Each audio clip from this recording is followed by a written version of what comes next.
Hello, and welcome back to Storytime with Miss Alyssa. Today's book is another old favorite. Surprise, surprise. So, this is by an author who you may have heard of before. Her name is Beatrix Potter. She wrote all the words in this book, but she also wrote all the words in a story called Peter Rabbit. So you have probably seen some of her things before, and they've made movies out of them and cartoons, all kinds of things.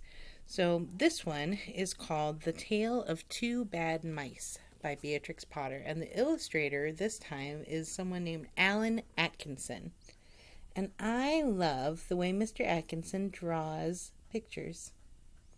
These were always some of my favorite books to look at. Whether I was reading them or not, I just really enjoyed the pictures. How pretty. Little animals. The Tale of Two Bad Mice.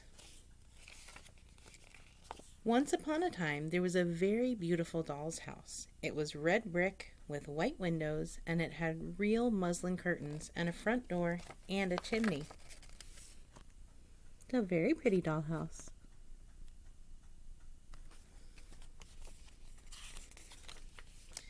It belonged to the two dolls called Lucinda and Jane. At least it belonged to Lucinda, but she never ordered meals.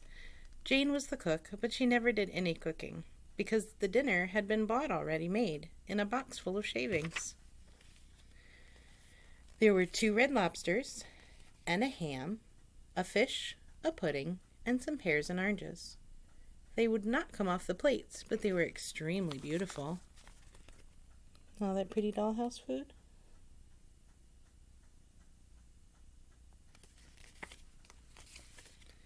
One morning, Lucinda and Jane had gone out for a drive in the doll's perambulator. That's like a car.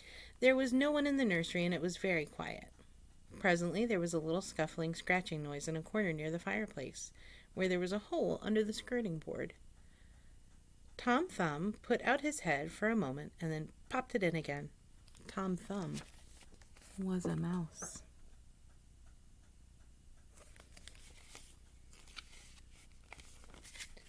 A minute afterward,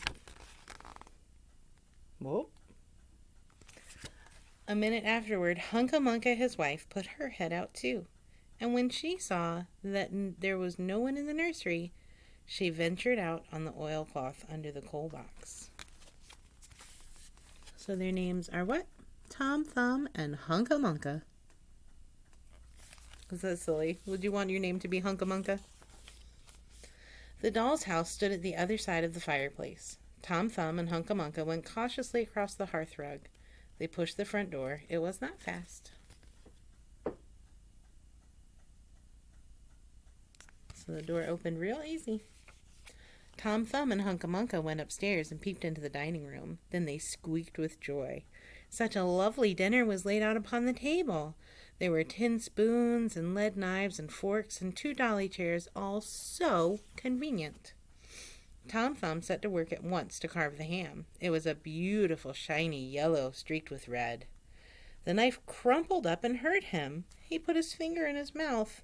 It is not boiled enough. It is hard. You have a try, Hunca-Munca. Is that pretty ham?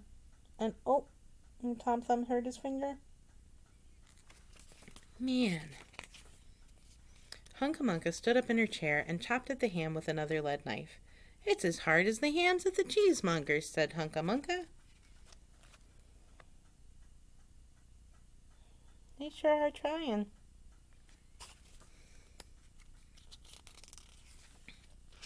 The ham broke off the plate with a jerk and rolled under the table. Uh-oh. They'd only been in there for a minute. Touch one thing and it's broken. Let it alone, said Tom Thumb. Give me some fish, Hunca-Munca. Hunca-Munca tried every tin spoon in turn. The fish was glued to the dish. Then Tom Thumb lost his temper. He put the ham in the middle of the floor and hit it with the tongs and with the shovel. Bang, bang, smash, smash. The ham flew all into pieces, for underneath the shiny paint, it was made of nothing but plaster.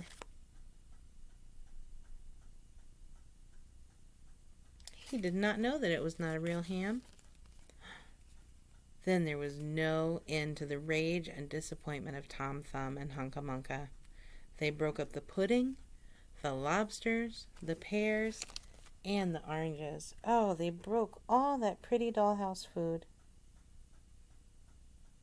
Oh, is that a nice thing to do?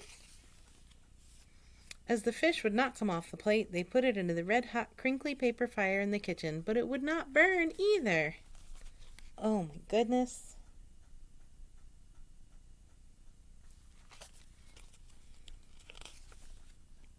Tom Thumb went up the kitchen chimney and looked out at the top. There was no soot. While Tom Thumb was up the chimney, Hunca Munca had another disappointment. She found some tiny canisters upon the dresser labeled rice, coffee, sago. But when she turned them upside down, there was nothing inside except red and blue beads. It's Tom Thumb peeking out of the chimney.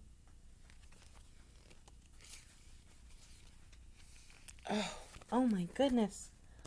What are they doing? They are making such a horrible mess. Oh. Lucinda and Jane are going to be so sad when they get home. Then those mice set to work to do all the mischief they could, especially Tom Thumb.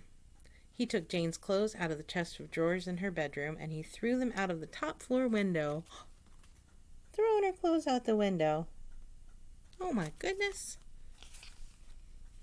But Hunca Munca had a frugal mind. After pulling half the feathers out of Lucinda's bolster, she remembered that she herself was in want of a feather bed. So she said, "Oh, wait a minute. I can use this." With Tom Thumb's assistance, she carried the bolster downstairs and across the hearth rug. It was difficult to squeeze the bolster into the mouse hole, but they managed it somehow. Stuff. Then Hunca Munca went back and fetched a chair, a bookcase, a bird cage, and several small odds and ends. The bookcase and the bird cage refused to go into the mouse hole. Oh no. They'd taken all their stuff. Hunca Munca left them behind, the coal box, and went to fetch a cradle. So she said, "Oh, well, it won't fit. I'll just leave him here." Oh my goodness, where's the baby gonna sleep? Hunca Munca was just returning with another chair when suddenly there was a noise of talking outside upon the landing. The mice rushed back to their hole, and the dolls came into the nursery. Hunca Munca, "Oh no!"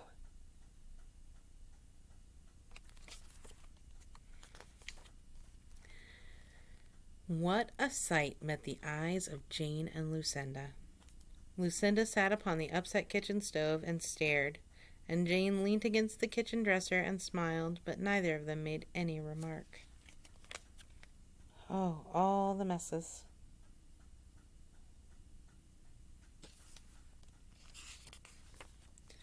The bookcase and the birdcage were rescued from under the coal box, but Hunca Munca has got the cradle and some of Lucinda's clothes. She also has some useful pots and pans and several other things. Oh, she put her little baby in that cradle. The little baby mouse. So cute, but so naughty.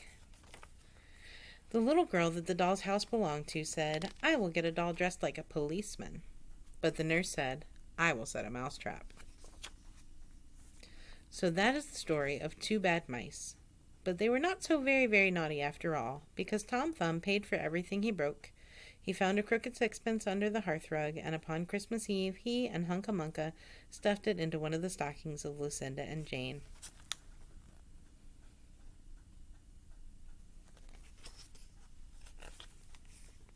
And very early every morning, before anybody is awake, Hunca Munca comes with her dustpan and her broom to sweep the dolly's house.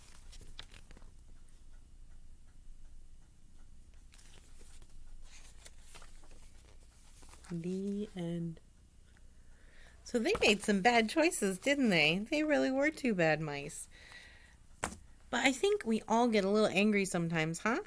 But maybe when we're really mad, if we take a minute to calm down and think about why we're mad, maybe we won't have to throw stuff and break things and all that other crazy stuff. So I hope that they learned their lesson. And I hope that you enjoyed our story and all those awesome pictures. And if you liked it, then like this video and subscribe so you'll know when I do some more. And I will see you next time.